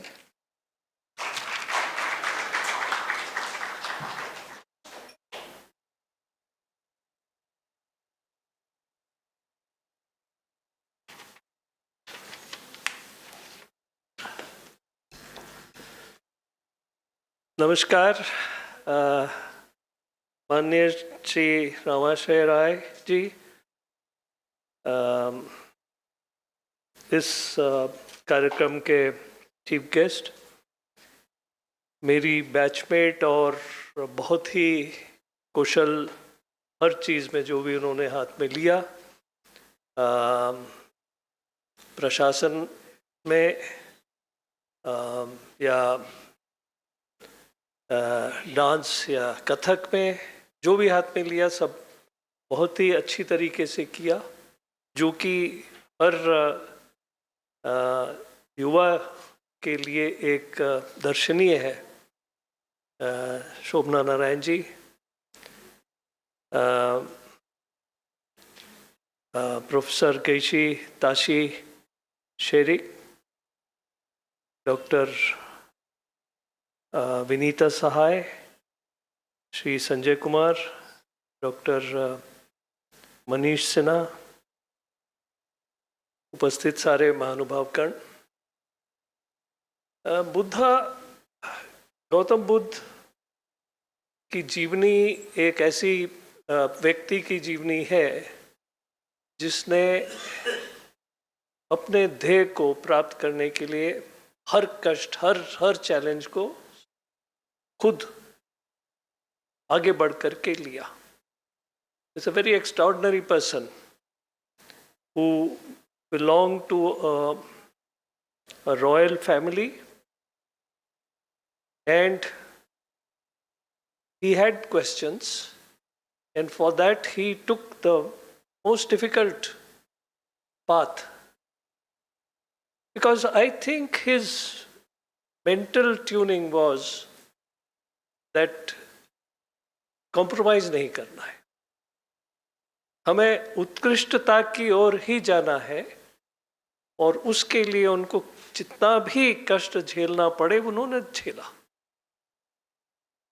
In fact, he is an example of a person who has, in order to find answers to his questions, put himself and his body into the biggest challenge, और उसको उन्होंने समझ करके उस challenge को साथ में उसको उन्होंने एक्सेप्ट किया। ये एक साधारण व्यक्ति का नहीं है, और मेरा ख्याल है उन्होंने जो भी इसमें सीख दिया वो ये है कि in your pursuit to find answers, do not get cowed down by the challenges, accept the difficulties, and maybe in that process his body will shrivel, my skin, my bones, my flesh may dissolve, but my body will not move from this zeal until I have attained enlightenment. So it's not something which is truly beyond a person, but in this process, he found what he wanted. And there he was, in a very young age, he came here and sat down, sought enlightenment. Thereafter, his voice, his message were taken by his shishyas. Primary amongst them was Ananda. but many others. And they went in different directions. It's a fantastic path chosen by people from this area to south, to Sri Lanka, to south, east, to Myanmar, beyond that to Thailand, beyond that a stream went to Vietnam, another went through the Tibet, through Afghanistan, to Mongolia, to South and North Korea, to Japan, to China. In fact, the largest amount of humankind were influenced by him.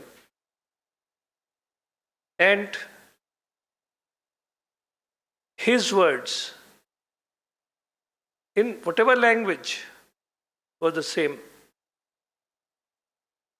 In fact, I remember a few years ago in this, not in this hall, actually that happened in Delhi, the Bodh Gaya Dialogues, and the ambassador of Vietnam was saying that Vietnam got Buddha's message through two different ways.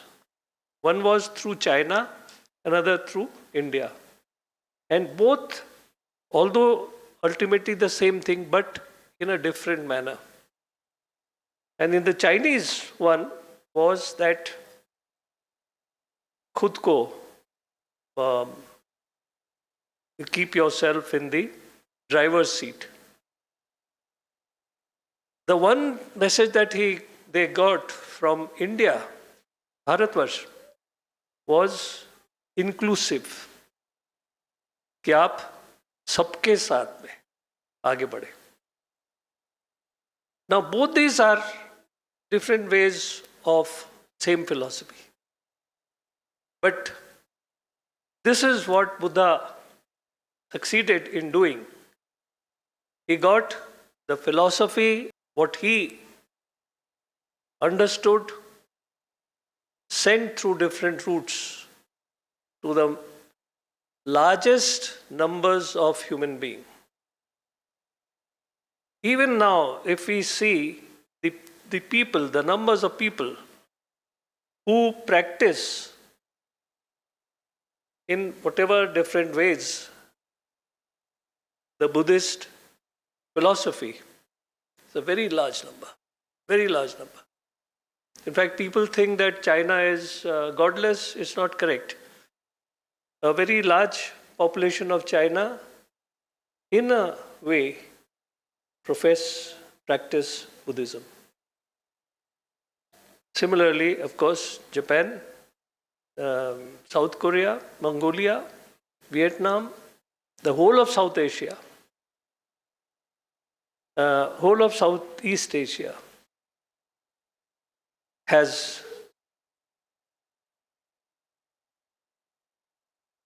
undergone a knowledge, a transformation through the Buddhist practices.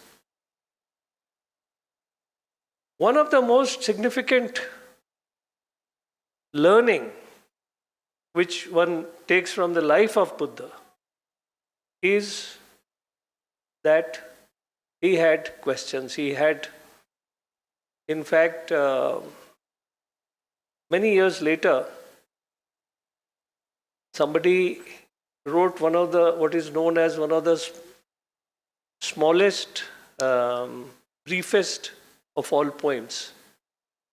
And the poem was I, why? मैं, क्यों? किस लिए? In fact, ये ऐसा प्रश्न है जिसका कि आंसर किसी एक ऐसे व्यक्ति को जरूर बॉदर करता है जो ये समझता है कि मैं कुछ कर सकता हूं, मैं ऐसे स्थिति में हूं, मेरे द्वारा कुछ हो सकता है, मैं एक स्तंभ हूं, मैं एक क्षण भी हूं, मैं एक युग हूं, और इसलिए मैं क्यों? इसका आंसर अगर सही तरीके से किसी Buddha, many times I tell my fellow colleagues and also young students कि अगर किसी वर्ग को देखा जाए कि वो किस क्वेश्चन का आंसर चाहते हैं और किसको आंसर किस तरीके से देते हैं, तो मैं बोलूँगा कि एक सोल्जर जो सियाचिन ग्लेशियर में खड़ा है,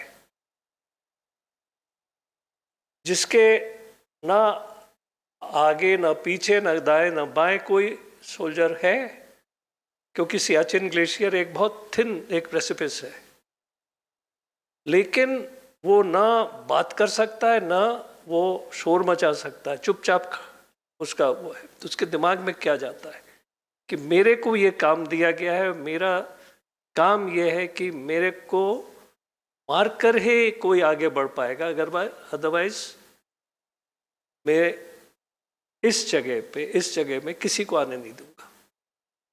ये मेरा देश का काम है, वो मेरा खुद का काम है, देश और खुद का।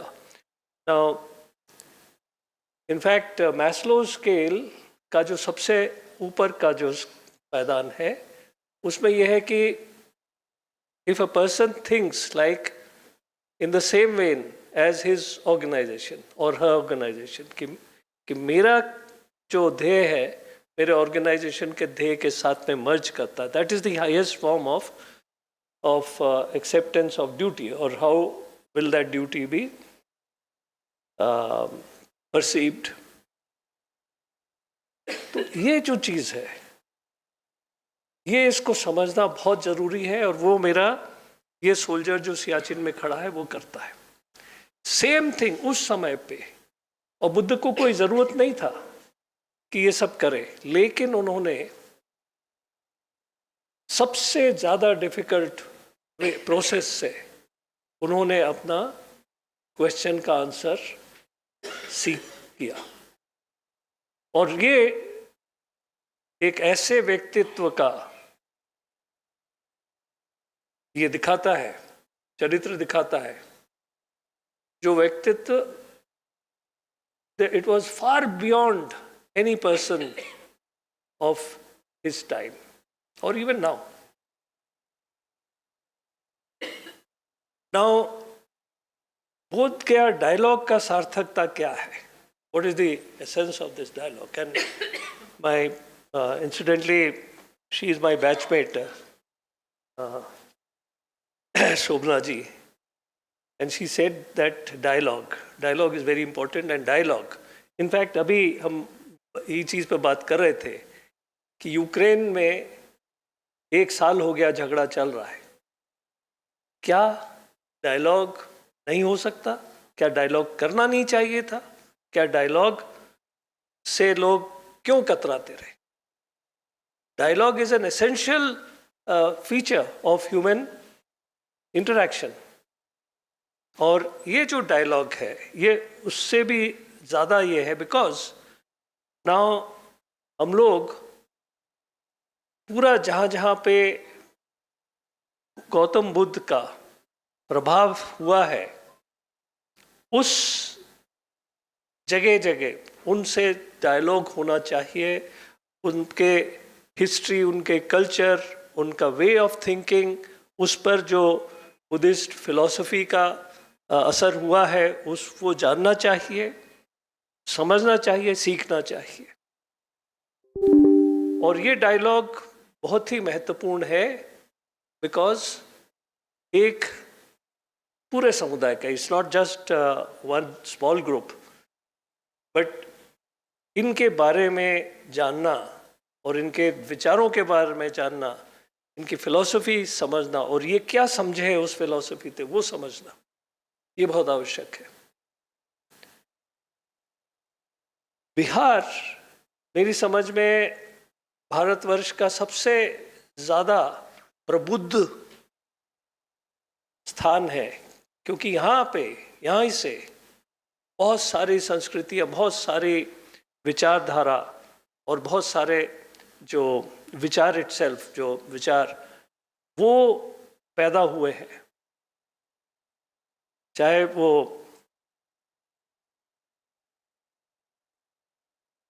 अशोक, चाहे वो चंद्रगुप्त मौर्य, हर्षवर्धन और गौतम बुद्ध, ये सारे लोग इसी धरती में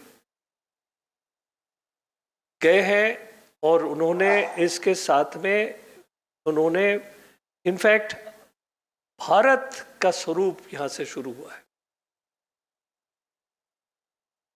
कंधार से लेकर के पूरा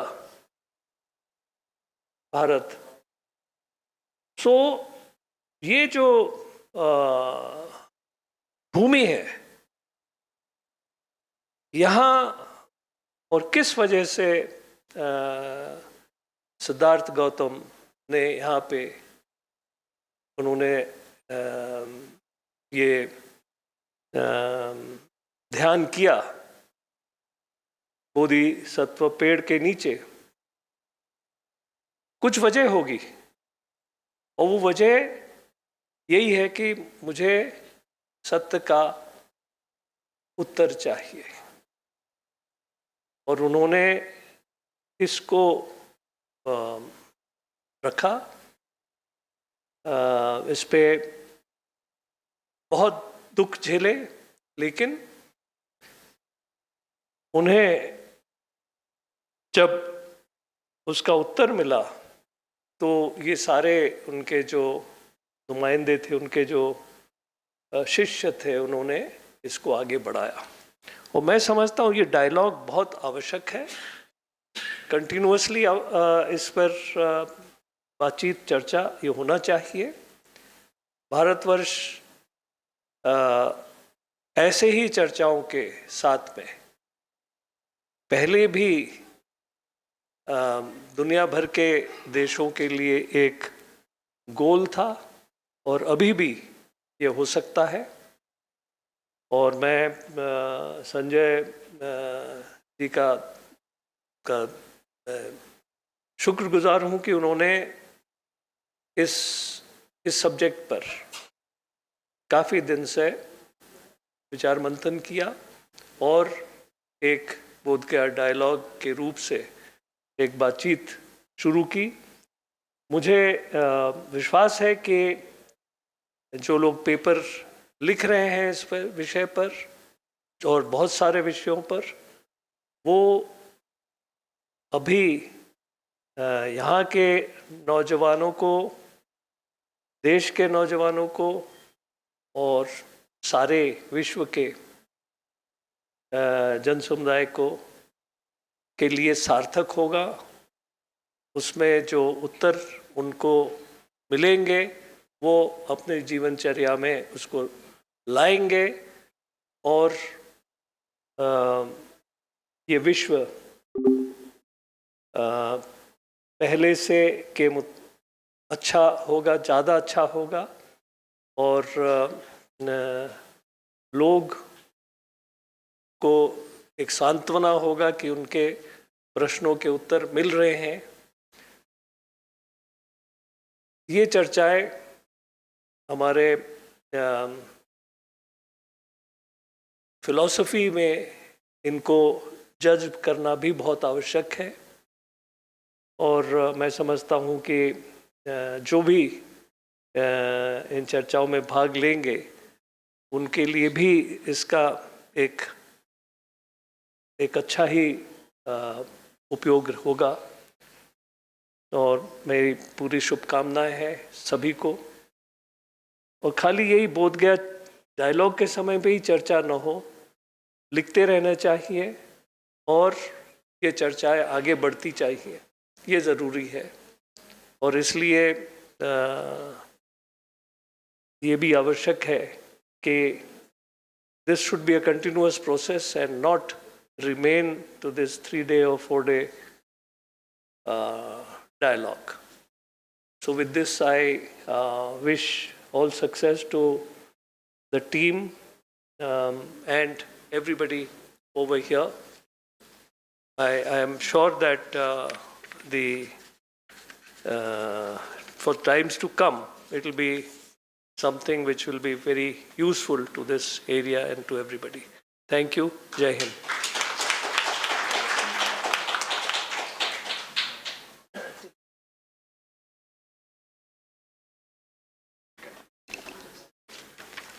Thank you so much, sir, for those reflective remarks. And to formally close today's event, we now move on to the vote of thanks.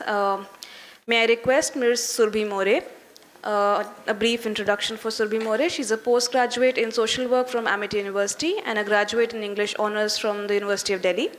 She has 5 years of experience working with multiple NGOs in multiple positions, and currently she's part of the Deshkal team and working as a communication officer at Deshkal Society. Surbhi, I request you to give the vote of thanks.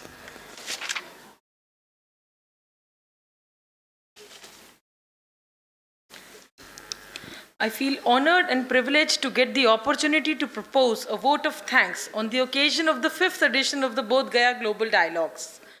I would like to thank all the honorable delegates and participants who blessed us with their presence.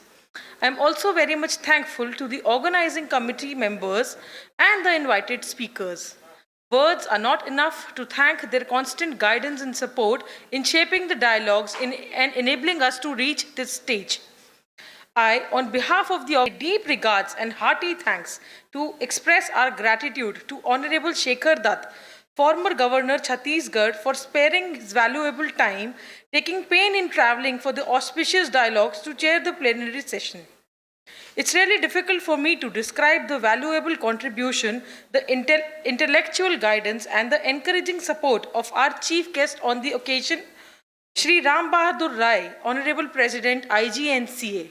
We express our deepest gratitude to Rai Sahab, the real mentor of this dialogue. Thank you, sir, for being with us. Our guests of honor, Dr. Shobna Narayan, distinguished Kathak performer and author. Her sheer presence always adds a special vibe to the event. She deserves our heartfelt gratitude. Dr. Vinita Sahai from the prestigious IIM Bodh Gaya deserves a special mention. Thank you, ma'am, for being with us. I express gratitude to Professor Tashi Sering, Dean, Central University of Higher Tibetan Studies, Sarnath, for sparing his valuable time to be with us here today.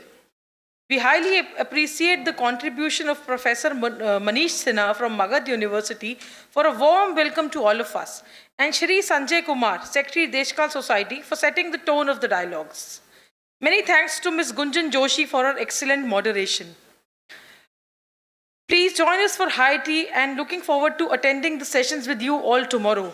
And briefly sharing about the big day tomorrow, we have a conversation followed by a book discussion, presentation, panel discussion, 2 talks, and finally a movie screening in the end. Thank you.